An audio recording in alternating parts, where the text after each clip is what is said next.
His car. Right here that I just want it to lay down in there. Yep. I gotcha.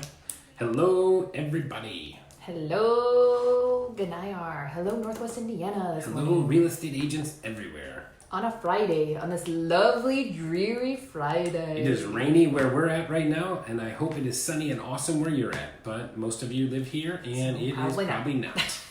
What's up, Brad Eriks? I had to wear my raincoat this morning. I was sad about that. Did you really? Yes. I do not own a raincoat. Well, because I'm not a dude. I have to protect my hair and my makeup and stuff. The one time that I wish I was a dude. How does this thing work?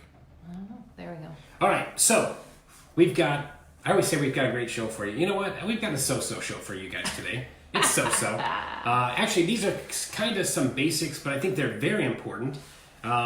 They are 5 things to go over with your buyers prior to your closing. Yeah. Yeah. So it's pretty important. I know most of us are already going to know a lot of these things, but for some of us, these will be some very important tips and tricks and techniques. Yeah, except not so much tricks. I think the big thing is avoiding that crud moment 24 hours before closing where you're like, did I do the final walkthrough? Did I do this? Did I do that? Right? Normally when you're newer, but sometimes when you're distracted and you have stuff going on. So that's kind of why we wanted to go over it today. Awesome. So that being said, we are going to get right into our number 5 tip is double check your final closing statement. Look at the final numbers, bounce that off the contract, make sure everything's right. Am I right about that or am I wrong? No, you're right. Although I have noticed lately that we have not been getting closing statements till day of closing. I know Trid was supposed to fix a lot of that, but I have seen that creeping back here lately. Anybody else? Well, I probably wouldn't say that. I probably wouldn't say like, hey, we don't see this anymore. Not till the day of closing, as long as you see it beforehand. Yeah, a lot of times. I mean, even back in the early 2000s and stuff like that, it was not uncommon for us to see the closing statement for the first time at the closing table, which they changed the rules and you're not allowed to do that anymore. It's more about I believe it's the closing disclosure or this, that needs to go out to the buyer within so many days of closing, not necessarily that closing statement that they sign. Yeah. It's the closing disclosure. I'm saying the correct stuff. So. Okay, fair enough. Fair enough. This just in, Nicole's never wrong. Gotcha. No, I was saying the right stuff. Okay. Final statement from the closer. But I do know from sitting across, and I'm sure you've seen this, when you're sitting across from an agent and you know that client has not seen that closing disclosure yet. Yep. They haven't seen it. That's crazy. I think they should should do that. Yeah. What's that, Kelly? Hey, when you get the same day. Yeah. That's what we're talking about, Kelly. We hate it. Yeah. We like to see it before. And most title companies, if you ask them before, they'll make it happen for you. It's not the title companies that's the problem right now. It's the lenders. Again. Yeah, lenders are getting stuff to the title companies. Lenders are getting stuff to the title company. I'm not trying to blame either entity. They all need to get it figured out. Yeah. We need to show our clients this stuff. I think if you do your job well, closing should be a smooth, easy process, and that's what it should be. Yeah. So, okay. We're going to go to number 4. What's number 4? Wire funds or get a cashier's check at least a day before closing. I have legit been at closings before where the buyer walks in with a personal checkbook and thinks they can write a check for something that's over $10,000. No. And if they're coming from Illinois, the rules in Illinois are a little bit different too. So if they're coming from Illinois, make sure it's the buyer's agent's responsibility, in my opinion, to make sure that everything's squared away with their buyer. I agree with that to a certain extent, except for the whole now wiring instructions, all this other kind of stuff, right? So normally title sends it to the lender or title sends it to the buyer too, but if the buyer doesn't understand that they have to wire money if it's over $10,000, Illinois is a lot higher. I want to say it's like $50,000 you can bring in a cashier's check. I think Correct it is me if more. I'm wrong, if whoever has an Illinois license. But it's Here's lot our more disclaimer. than us. Yeah, if you're not sure, ask your managing broker. Right. If anything we said we're not sure about, or you don't think we're right, you can put it in the comments and all that kind of stuff. But also ask your managing broker. Yeah. So anyway, but wiring the funds, I think that's sometimes where that gets, because we're so close to Illinois. We have a lot of Illinois lenders right now, and there's you definitely want to check when you have an Illinois lender about that wiring.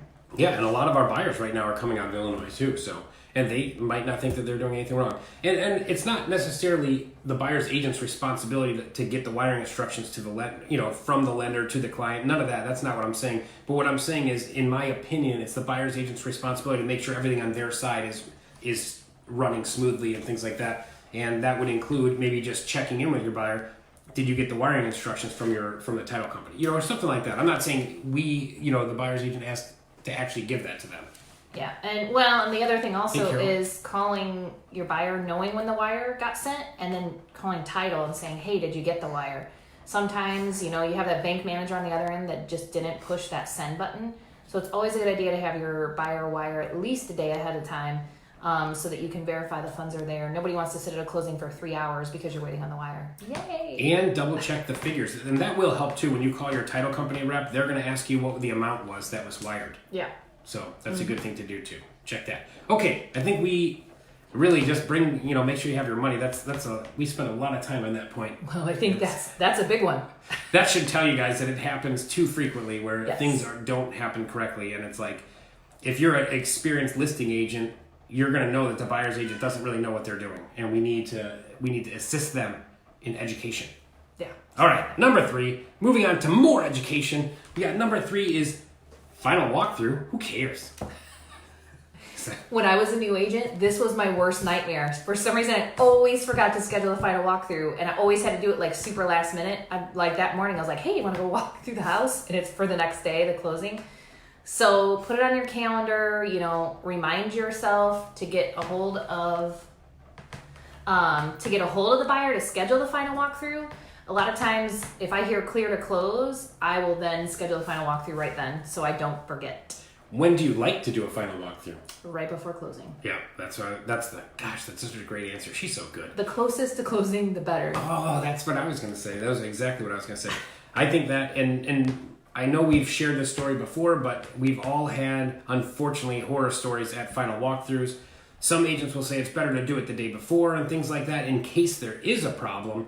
But I disagree. I think as close to closing as possible, because once you close, even when the possession is not changing hands, that becomes that buyer's property as soon as they're done signing all that paperwork. So it's like you should know what you're buying as close to when you're buying it.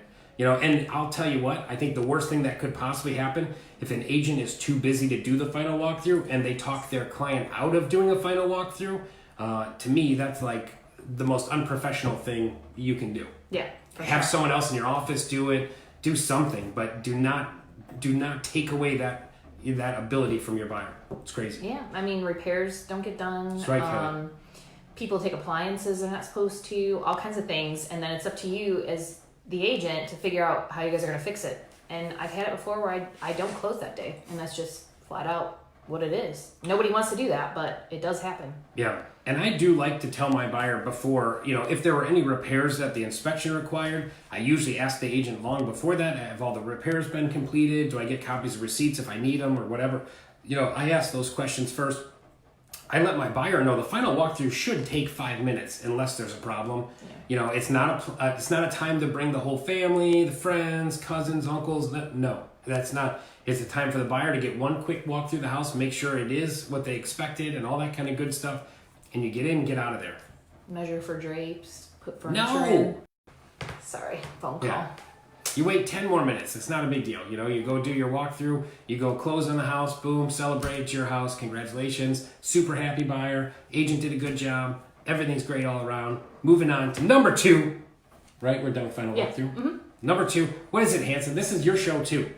I read number 4. Oh, all right. Well, what does your buyer need for closing? We all know they need a valid photo ID. I've still been at a closing when someone's driver's license has expired. And guess what? Stop. Guess what? That buyer has to go to the license bureau. Good luck if they're coming from Illinois too, by the way. Right. Because they have to have all these forms of identification. It's just a big pain. It's like, what is going on, agents? You have to it's your responsibility, in my opinion, to make sure your buyer is squared away for closing. Yeah, I mean, I think making sure that you check with your buyer at least a week out, like, hey, you need your ID. Having them actually physically check the ID, especially if, their birthday's that month or whatever, because here in Indiana, that's when your ID rolls over. But a cool fact that I don't know if a lot of you know is that there are little BMV kiosks now, and sometimes even when the BMV is not open, the little kiosks are on the outside, and you can get a driver's license renewal through that. Nice. I did not know that. So check on that if you ever run in that situation and you need somewhere to go to get an ID for your client. It's kind of funny how the kiosk is in the door of the BMV. It's like, hey, well, why don't you put it somewhere else, like maybe a big grocery store or something, some place where maybe it would be slightly more convenient than right outside the door of the BMV. It's like, I came this far, but I'm not taking 2 more steps in. I'm gonna wait in line for this kiosk. Like, I think that's funny. But anyway, sorry, that's a side note. That's not part of the video. That's a bonus fact for all of you. Yep. Craig's bonus fact for the day. Yay. Okay, so what does your buyer need? Double check. I know what you're thinking. Craig, my buyer only needs valid photo ID. No, the buyer also is going to need probably a check or to have already wired funds. Your buyer is also going to might need an insurance, a declaration statement from the insurance company. Hopefully that's already happened and it's already been given to the lender and you don't have to worry about that. But these are things you should always just double check. Well, let's just call that conditions of closing. Is there anything else they have to bring? So is there an amendment that needed to be done? Is there anything, right? That needs to be brought to closing. And agents, you should always carry a blank amendment with you, or you can use a lot of apps and stuff like that. Zip forms, I think you can access that from your phone and stuff like that. Yes, you can on technology. Well, I try to do everything before closing, so I very rarely get surprised. But every once in a while, you have to react. Could be something, a personal property that the seller left in the house. Hey, I didn't get the trampoline out, but I'll come get it tomorrow.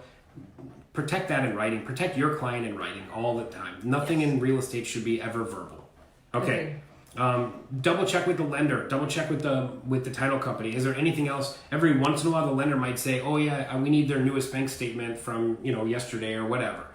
Most of the time, the lender will tell the buyer. But like I said, even though a lot of these they're not really our responsibility. Like we don't really do that. But in my opinion, we are responsible for it in the long run. Well, there's some title companies in the area too that require 2 forms of ID, not just one. So I agree with that too. But so know where you're going. Sometimes they'll take just like a car insurance card or something like that. So I've never run into it where my client didn't have a second form, but know which title companies those are. When you're doing that. I don't know who that screaming kid is in the background. What is it? It's a Halloween show, folks. Welcome to October. Okay, and number 1, let's move on to the most important thing. This thing used to be way more important 10, 12 years ago, 15 years ago, whatever, 20. Possession. What is going to happen with possession? Do we get involved? Do we not get involved? What's the deal? What do you think? I think definitely when you go, you need to know what possession is. Is it at closing? Is it 2 days after? And then you need to have that discussion at closing. Are we going to swap keys? Are the realtors going to do it? Are the buyer and seller going to exchange numbers? And you guys know how smooth the transaction has gone as to whether you should allow the buyer and seller to exchange numbers. There are times where I've advised my client, absolutely not. You will go through us. We'll do the possession kind of thing. But it's good to have that kind of down pat at closing. Normally when you're done signing docs and you have to wait for funding, you kind of have that discussion, and that's kind of it. Yeah, I think that's a very important thing. Back, in like the early 2000s, it was the worst. So really great job our forms committees and things like that for fixing this problem, because in the old days, like, possession could change hands like at midnight on the whatever date you put on the contract. There wasn't a time on there, so you would just put the date, and then so technically the seller had until midnight to turn over keys. And there's times where I was out at that house for them to hand me the key, for me to hand it to the other agent, for that agent to then hand it to their buyer. We used to have a possession escrow form that needed to be signed, so whatever office was holding the money could then release the money. So it sucked. It sucked. So now, if at all possible, we try to avoid possession because, we don't really need to be just handing a key from one person to the next person. A lot of times, if the buyer and seller are getting along great and you know when that is, you might talk to your client before closing and say, hey, we're going to give, if I represent the seller, I might say, hey, we're going to give the buyer a key at closing, and then let's say you get 2 days possession after closing. I'll say, hey, just you guys exchange numbers when you're comfortable, or when your house is done, you cleaned everything, you got all your stuff out of there. Let the buyer know the buyer can now access the property, or something along those lines. But I think it's good to control that expectation at closing, to have the discussion, deal with it. Maybe talk to the other realtor to make sure that there's no friction there or something like that, because you don't want, some buyers are very nervous at closing and some sellers, you don't want to apply more pressure that they weren't expecting. Yeah, honestly, sometimes I'll normally just throw it out at the table and just say, hey, do you guys feel comfortable exchanging numbers? Yes, no. I've had people say no before, and that's totally fine. Yep. But that's part of our job, is to, smooth that over if that's what we need to do. So. And one other bonus thing too for possession, what about a dry closing? Do you give keys at a dry closing? No. Well, I would say we recommend to our client not to do it. True. Very true. That transaction is not closed till the money changed hands. So I always say no. A couple things where I will take, let's say we got funding approval, but the lender's wire wasn't there yet, but the buyer's wire was. Like, there are certain circumstances where I would say it's fine. But then there's, again, I let my client know that there's some risk involved with this. It's not totally done. And sometimes the title company will hold keys for you, and then they will give keys upon whatever funding. Yeah. Let me throw something at you. Throw it at me. How do you feel about garage possession? Ooh, hate it. Again, it's kind of the same, but again, this is the buyer and the seller's transaction, not mine. Mm-hmm. If I say, hey, okay, when a buyer takes possession of a property, it creates a tenancy situation, and because they did not sign a lease, it would fall, like in Indiana, and correct me if I'm wrong, anyone, but you would fall under like a 30-day, a month-to-month tenancy. Okay? So technically, let's say you're right. Yeah. Let's say it does not close. The worst case scenario, it does not close for some reason. Now this buyer has all this stuff inside the garage of the seller's property. Okay, technically, the buyer can't, or the seller can't just kick all that stuff out of there, right? Yep. The buyer has basically a tenancy relationship at this point, and the seller would have to evict the buyer. Like, how crazy is that for someone who it didn't even change hands? Yeah. I've seen it happen actually once or twice. Like, it's the worst trend. It's the worst thing that could happen. But so that's why if you are if you represent a buyer and your buyer wants possession, I honestly will usually try to talk my buyer out of it and say, hey, look, I understand it sounds easy, but there's a lot of moving parts to this, and it could be a disaster. And then if they still say, Craig, I still want you to do it, then I do it. Well, and I think there are a couple of possession docs that aren't used a whole lot that are in zip forms. Go into zip forms, check those out, because I do believe that there is one that revolves around this particular issue. Is there? I think so. Okay. I think I saw it one day when I was looking up this exact thing. So. Excellent. Because you should, if that happens, you should always do an amendment clearly stating exactly how that possession is going, all of that other kind of thing. Say you get pushed off for a week, the sellers don't live in the house anymore, and they're like, okay, fine. Possession is garage only, you know what I mean, that kind of thing. It needs to be spelled out as clearly as possible with both parties signing. Definitely. Those are some good tips. Oh, Melissa Capillary says a liability waiver. Ooh, yeah, there you go. Liability waiver would be good too. Yeah, for the seller, so they are not like in charge of liable for anything that happens. So if the garage gets broken into, I like how you're searching for another word for liable. I know, right? If the stuff gets stolen, the seller isn't. Ooh, that's another thing. Now that I have not seen, but the seller does that, and then their stuff gets stolen. God, that would be worst crazy. Case scenario. Who would be responsible? It'd be a disaster. I recommend you contact a real estate attorney to find liability waiver. Yeah. Just saying. And liability waivers are good, but they are not the end all be all. Yeah. All right. So let's see. I think that's it. All right. Thanks, everyone. If anyone's going to the IAR stakeholders meeting, that's going to be Monday and Tuesday. I will see you down there, and that's it. And Nicole will see you. She'll be cleaning out her car, so she'll be. No, it's not. No. My kids literally throw all their trash everywhere. How can you blame your adorable little twins that is not Did you see not cool. Anything that was adult back there? I was in Nicole's car. You guys, it's one of the dirtiest places on earth. Yeah, no, I agree. I'm in agreement with that. I'm not gonna fight you on it. It is but crazy. It is crazy. It was so weird. It was like, this is crazy. Like, you could clean it. And she's like, well, my kids are very messy. I'm like, come on. There was like an unopened Go-Gurt thing. Yeah. Or My applesauce, I husband think. literally shamed them and was like, next time you see Craig, he got to sit in your seat, Callie. You need to ask him how he felt sitting in your seat because that car I was burned so my gross. clothes. I burned them. I'm like, nope. I don't blame him. Yeah. I don't blame him. No, it was funny. No, it's cool. It's fine. Shout out to the other moms out there whose cars are exactly like mine. Thank you No, very much. I have seen a lot of cars. I've never seen one this bad. You're like OCD with cleaning though. There was not you could not see the floor. You could not see the floor. It's Am true. I right? I'm not denying it. There was at least 3 layers. I think evolution is starting again on the actual floor mat. Darwinism in my car. I saw some amoebas roll around, splitting. You know, it was crazy. It was an interesting experience to say the least. And then one of the people that were in the car got out, and there was like a wrapper stuck to her shoe. There was. I forgot about that. Oh man, it was I so had to funny. step on it to get it off her shoe. And Nicole's like, it's just my kids. It's just my no.